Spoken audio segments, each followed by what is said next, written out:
Blackstone Audiobooks presents The Last Hawk by Catherine Asaro. To my daughter Kathy, with love. Acknowledgements. I would like to acknowledge the readers who gave me input on this book. Dr. Lynn Deutsch, Dr. Steve Goldhaber, Dr. Margaret Graff, Dr. Kate Kirby, Dr. Malcolm LeCompte, and Mr. Tim Oy. I give special thanks to the above because they were the first ever to see my fiction, and their insights helped me learn to write. My thanks also to Dr. Joan Slonczewski, to Eleanor Wood of Spectrum Literary Agency, to Scoville, Chychak, and Galen, and to the staff at Tor, in particular Tad Dembinski and David G. Hartwell. A loving thanks to my husband, John Kendall Canizzo, for his care and support. Prologue. The ship's controls wobbled in and out of focus. Kelric tried to rub his eyes, but his arm refused to respond. The exoskeleton on his pilot's seat had jammed around his body. When he fumbled for the catches, his fingers just scraped over the mesh.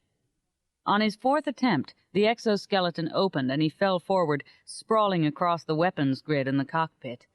The only illumination came from the red warning lights that glowed all over the control panels, bathing the cockpit in a dim crimson radiance that didn't reach its shadowed recesses. One green light shone among the red, an engine, one of his inversion engines. It was the only fully functional system on his ship. It was also why he still lived. "I'm inverted," Kelric mumbled.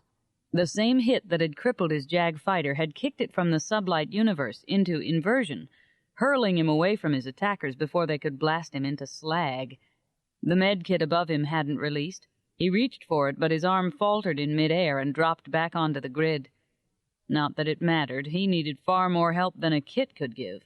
More help than even provided by his nanomeds, the tiny cell repair machines in his body.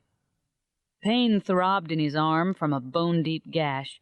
In the exoskeleton he had been numb, probably because it injected him with an anesthetic, or perhaps the biomech web in his body had released a drug that blocked pain receptors in his brain. It would give him only so much of the drug, though, before its safety routines cut it off to prevent an overdose or brain damage. Now his arm hurt too much to move. Even if it intended to stay put, though, his ship was going somewhere. At least it had taken him away from the traders. He had been out alone on reconnaissance when the trader squad caught him. He hoped they all inverted into the gravity well of a star and finished their careers as kindling for the local furnace. An alarm sputtered. Lifting his head, he saw that the green light had turned yellow. The last inversion engine was failing. Kelric swallowed. He had to find a place to land. Closing his eyes, he tried to clear his mind. "Bolt, respond," he thought. The computer node in his spine answered. "Attending." Its messages traveled along bio-optic threads to his brain, where tiny bioelectrodes in his brain cells converted the signals into neural firing patterns. It worked in reverse as well, letting him talk to the node. "Status of nanomeds," he thought. "Nanomed Series G and H functional, but depleted," the node answered. "Series O non-functional. All other series exhibit decreased function." Kelric grimaced. His nanomeds repaired his body. Each med consisted of two parts, a molecule designed for a particular task, and a picochip, an atomic computer that operated on quantum transitions. Altogether, the picochips formed a pico-web that told the meds what to do and how to replicate themselves. But it was Bolt, his spinal node, that ran the show. Like the conductor of a symphony, it directed his entire biomech web, which consisted of the pico-web, the bio-optics threading his body, and the bioelectrodes in his brain. The system had been integrated into his body 14 years ago when he was 20, the year he received his officer's commission. "Bolt," he thought, "what happened to my biomech web?" "You were linked into the ship's evolving intelligence brain when we were hit, so your web took a lot of damage.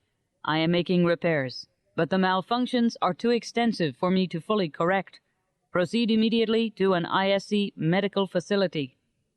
If he hadn't hurt so much, Kelric would have laughed. "Wish I could do that," he swallowed. "Can you give me a status report?" "Accessing optical nerve," Bolt answered. A display formed in Kelric's mind with different views of his interior systems. Then the display jumped out in front of him so it looked like a ghostly image hanging in the cockpit. Posterior tibial artery damaged. Bolt highlighted a diagram of his circulatory system showing a torn artery leaking blood. Kelric exhaled. His best hope to repair himself came from the final component of his internal systems, his chyle centers.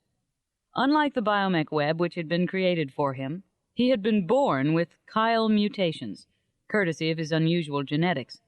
Microscopic organs in his brain made it possible for his brain waves to interact with those of people nearby, letting him pick up their moods and, on rare occasions, their thoughts.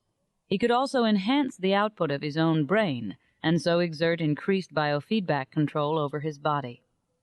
Kelric concentrated, trying to augment his biofeedback training. He helped speed structural components to the damaged artery, control his blood flow, and bring in nutrients. When he finally surfaced from his trance, he felt steadier, enough so he could sit up, holding his arm against his chest. An alarm warned again of the dying engine. "Navac," he said, "take us out of inversion into sublight space." No response came from the navigation attack node in the ship's evolving intelligence brain. "Navac," he repeated. "Initiate navigation mode." Silence. "Bolt, give me the ship's emergency menu," he thought. Bolt produced a display of emergency icons like computer icons, but in his mind instead of on a screen. He concentrated on the emergency shutoff icon for the inversion engines, the symbol of a running cheetah turning into a crawling snail. Only one of each animal appeared in the display, a reminder that he had only one functional engine. The cheetah was blinking off and on, warning it would soon disappear as well. "Toggle emergency shutdown," he thought. Nothing happened. "Bolt, toggle it!" A twisting sensation hit Kelric, as if he were being pulled through a Klein bottle, the three-dimensional equivalent of a Möbius strip.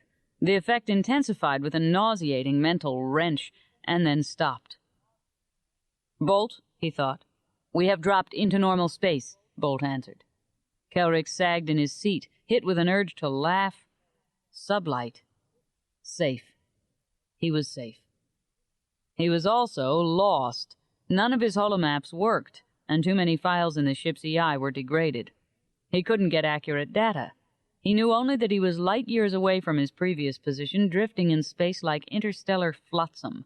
What he needed was a beach to wash up on. "Navac," he said. "Respond." Nothing. Kelric slid his hand around his waist, searching his lower back. Sockets in his spine, wrists, and ankles let him connect his biomech web to exterior systems, such as the EI brain of his ship. When a connector prong clicked into a socket, it linked his bio-optics to the ship's fiber optics. The sockets could also act as infrared receivers and transmitters, a less reliable form of communication than a physical link, but better than nothing. When he had fallen out of the exoskeleton its prongs had pulled out of his body, he tried to push one back into his lower spine, but the prong wouldn't stay put. "Activate infrared receptors," he thought. "IR non-functional," Bolt thought. Kelric swore. He was running out of options. Taking a breath, he marshaled his thoughts. With his chyle enhancements, maybe he could couple the fields of his brain directly to those of the ship's EI brain. It helped that he was inside the ship, essentially on top of the EI. The electrical forces that dominated his brain activity fell off rapidly with distance. Concentrating, he tried to kick the EI awake with his mind. A ghostly green marble appeared in the air in front of him, casting eerie light over the cockpit.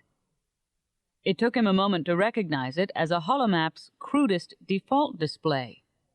Kelric exhaled. "Planet," he rasped.